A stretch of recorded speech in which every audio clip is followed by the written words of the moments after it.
les amis, aujourd'hui je vous parle de l'Azerbaïdjan qui est un pays où doit se tenir la COP29 en novembre.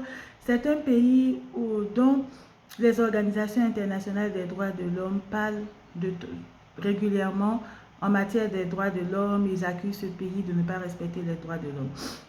Donc comment ce pays qui a un agenda vert peut agir en faveur des droits de l'homme en menant des actions en matière de santé, environnement, qui est un bon levier pour agir pour les questions de qualité de vie, de santé, donc de bien-être des populations, mais aussi les questions de genre, tout en impactant aussi l'économie, en menant des politiques sociales, des politiques favorables à la croissance économique.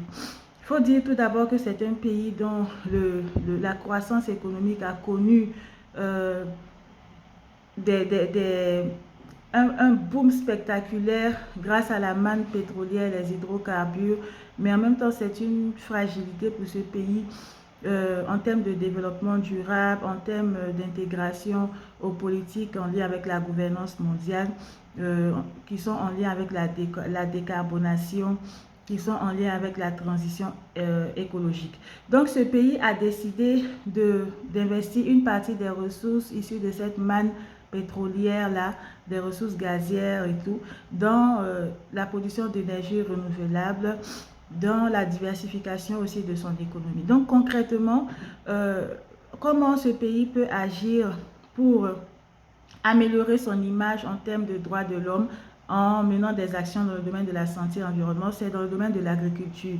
Parce que dans le cadre de la diversification de son économie, ce pays est engagé dans des politiques agricoles qui vont favoriser certaines populations qui sont dans des régions défavorisées, des régions géographiques qui sont dans des conditions désertiques ou en tout cas des conditions difficiles. Ce pays a décidé d'agir dans le domaine de l'agriculture, donc dans le cadre de la diversification de son économie, afin que celle-ci ne soit plus uniquement dépendante de la manne pétrolière, des ressources gazières, des énergies fossiles. Donc dans le domaine de l'agriculture, en agissant dans le domaine pour l'agroécologie, c'est-à-dire en menant des techniques ancestrales, des techniques agricoles ancestrales avec des techniques issues de l'innovation, en nouant des partenariats avec des pays comme le Canada, qui sont très avancés dans le domaine de l'agroécologie. Ce pays peut être aligné avec son agenda vert. Nous, en prenant un exemple, nous avons, dans le cadre des activités de mon association basée ici en France, Femmes Santé Solidarité Internationale, nous avions projeté de mener des actions de formation des femmes de l'ouest de la Côte d'Ivoire dans le domaine de l'agroécologie.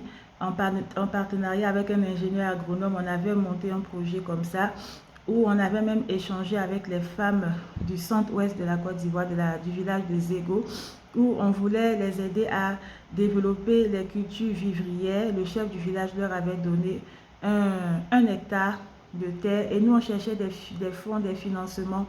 On avait mené ce projet avec les membres de l'association et un ingénieur agronome qui est aussi originaire de l'ouest de la Côte d'Ivoire pour aider ces femmes dans la production du piment, de la banane, du manioc, en tout cas pour les cultures vivrières qui sont souvent laissées pour compte alors qu'elles contribuent à la sécurité alimentaire. Donc en Afrique, les cultures vivrières sont un peu négligées au profit des cultures de rente comme le café et le cacao. Donc nous avons voulu, ce sont les femmes qui s'occupent souvent des cultures vivrières. Donc nous avons voulu aider ces femmes à renforcer leurs capacités dans le cadre d'une production agricole respectueuse de la santé et de l'environnement, qui n'utilisait pas des pesticides de synthèse et des engrais chimiques, mais qui utilisait des pesticides naturels, comme par exemple le piment, la poudre de piment qui revenait beaucoup moins cher que certains pesticides, et aussi qui utilisait d'autres engrais naturels et dans une moindre mesure des engrais de synthèse et dans une moindre mesure des pesticides de synthèse. Donc nous avons voulu réduire l'impact de cette agriculture parce que l'agriculture contribue à 13% à l'émission des gaz à effet de serre. Donc nous avions voulu promouvoir une agriculture saine où les femmes aussi seraient mieux rémunérées en diminuant la pénibilité de leur activité par divers moyens auxquels nous avions réfléchi. et nous voulions mener ce projet en partenariat avec une institution internationale. Malheureusement, avec la crise de la COVID-19, ce projet a été interrompu. Donc, c'est un exemple de projet qui peut être mené dans des pays comme l'Azerbaïdjan qui sont engagés dans la diversification de leur économie et qui ont un agenda vert. Merci, bonne journée.